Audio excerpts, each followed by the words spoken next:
Привет, друзья! Это Дарья из Express Russian, и со мной сегодня снова моя подруга Лиля. Да, привет! Сегодня мы будем готовить еще одно очень популярное блюдо русской кухни, и не только русской. Его едят и в Украине, и в Беларуси. Называется селедка под шубой. Да, его любят везде, где есть выходцы из бывшего Советского Союза, и они любят это блюдо и часто готовят. А на какие праздники, по каким случаям готовится такое блюдо? Ну, конечно же, прежде всего это Новый год.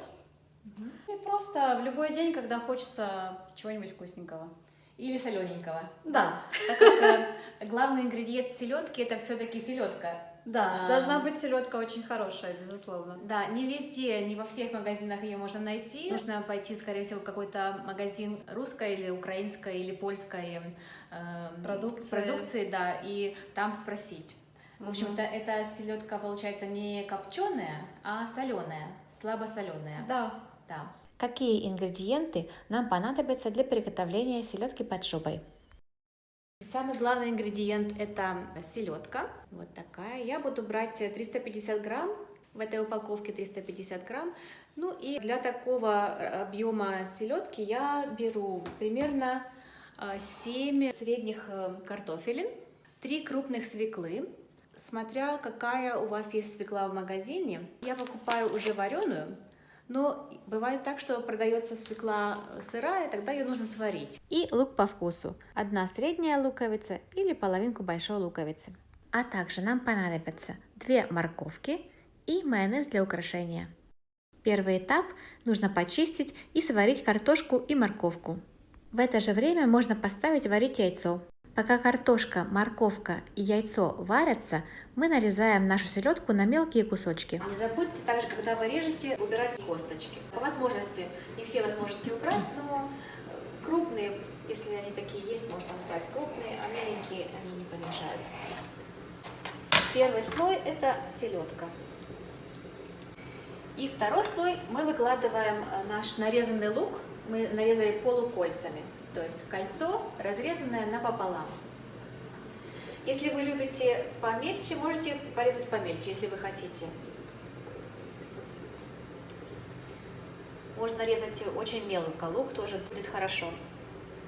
Лук с селедкой это отличная комбинация. Они друг друга дополняют, делают вкус кисленький, острый. Лук по вкусу. Если вы не очень любите лук, тогда совсем чуть-чуть положите. Я думаю, вот столько хватит. Даже получается, я положила половинку только луковицы, половинку средней луковицы. Наши картошка и морковь уже сварились. Сейчас мы будем нарезать их на мелкой терке.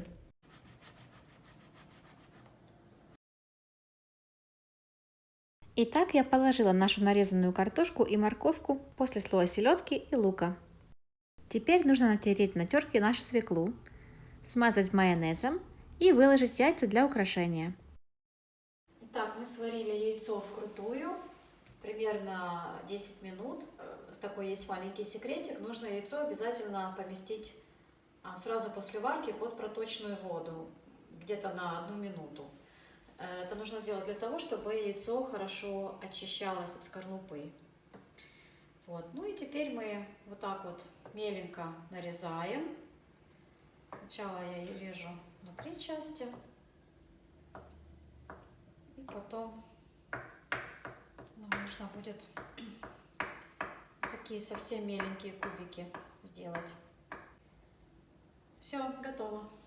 Давайте повторим. Первый слой у нас была селедка, потом лук, потом картофель. Немного положила майонеза. Майонез это на любителя, то есть если вы сильно любите майонез, можете положить побольше, я не люблю, поэтому я положила чуть-чуть. Потом морковка, картошку мы порезали на терке, потерли на терке, также морковку и последний слой это свекла. Свеклу мы натираем на терке точно так же, как мы натирали картофель и морковку. Выкладываем слой свеклы и покрываем его майонезом. Майонез будет для украшения, ну и для вкуса тоже. Он придает такой специфический вкус и цвет, делает свеклу немножко светлее. Можно еще взять яйцо, которое мы предварительно порезали на мелкие кубики. Кто-то использует только белок, кто-то использует только желток, как вам угодно. Я использую 2. Вот. Если вы не любите вареные яйца, то как альтернативный вариант можно использовать для украшения тертый сыр. Итак, наша селедка под шубой готова. Но есть ее сразу нельзя. Рекомендуется поставить ее в холодильник примерно часа на 2. Так она наберет вкус, ингредиенты друг с другом смешаются, вкусом обменяются вкусом и будет намного вкуснее. А потом можно резать на кусочки и подавать на стол. Приятного аппетита!